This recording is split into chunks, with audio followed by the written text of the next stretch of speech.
Let's talk about Bihar. It's one of India's most populous states, and when it comes to education, it's facing this, well, it's a huge paradox. On one hand, you've got this incredible success story, but on the other, a real crisis. So today, we're going to dig into why this is happening, and more importantly, what can actually be done about it. You know, there's this saying, education is the backbone of any society. And it sounds simple, right? But it's so true. And it's exactly why the situation in Bihar is so critical. Because when that backbone is under strain, it puts the future of literally millions of young people at risk. Okay, so here's where you can really see that paradox I was talking about. On one side, you have this massive success. Seriously, government programs like the Midday Meal Scheme and the Cycle Yojana, they've worked wonders. They got kids into school, pushing enrollment way up. But then you look at the other side of the coin. The struggle is real. You've got a massive learning crisis. A huge number of students in these same government schools, they're struggling with the basics, like really basic reading and math. So the big question is, they're in the classroom, sure, but are they actually learning anything?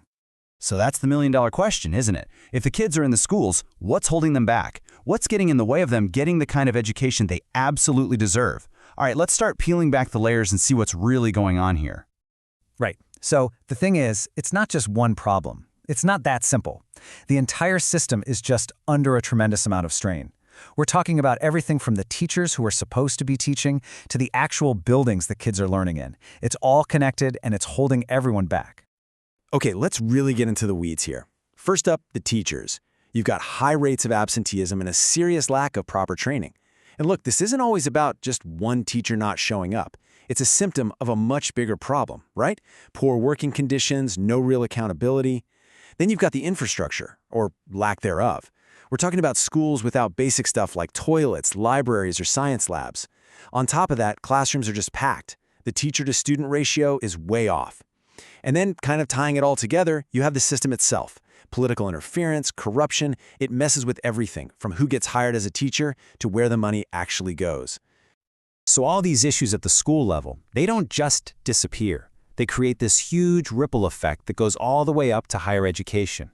And this has created a massive, massive problem for the state, a constant brain drain, with its best and brightest students leaving. Now, don't get me wrong. Bihar has some fantastic institutions. I mean, you've got established places like Patna University, NIT Patna, and even the legendary Nalanda University, which has been revived. But here's the catch. They're the exceptions, not the rule.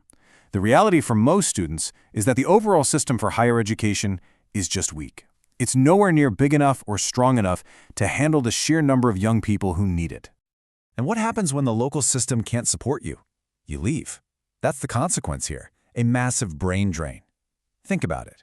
Huge numbers of students have no choice but to pack their bags and head to cities like Delhi, Pune, or Bangalore, all in search of a decent education and a shot at a good job. I mean, just look at this disparity. That's potential. That's talent, walking right out the door year after year. Okay, so that's the problem. It's a big one. The question is, what's being done about it? Well, the government knows this is a huge issue, and they've started rolling out a bunch of new initiatives. The goal is to modernize the whole system and try to finally tackle these problems head-on. So, their whole strategy really revolves around two things: modernization and inclusion. You've got programs like Digital Bihar and a big push for smart classrooms. The idea is to get technology into schools, even in the more remote parts of the state. Then there's Mission Manav Vikas, which is a fancier way of saying they're focusing on overall human development. And really importantly, there's a huge focus on girls' education, making sure they not only get into school, but stay there. Plus, they're expanding technical training, things like ITIs and polytechnics, to give students practical skills that will actually help them get a job. And these government programs are definitely a good start, a step in the right direction. But a lot of people are saying, look, we need something more. We need a fundamental transformation. So let's look at what that could be. Here's a proposed roadmap, a pretty clear 5-step plan for what a better future for education in Bihar could look like.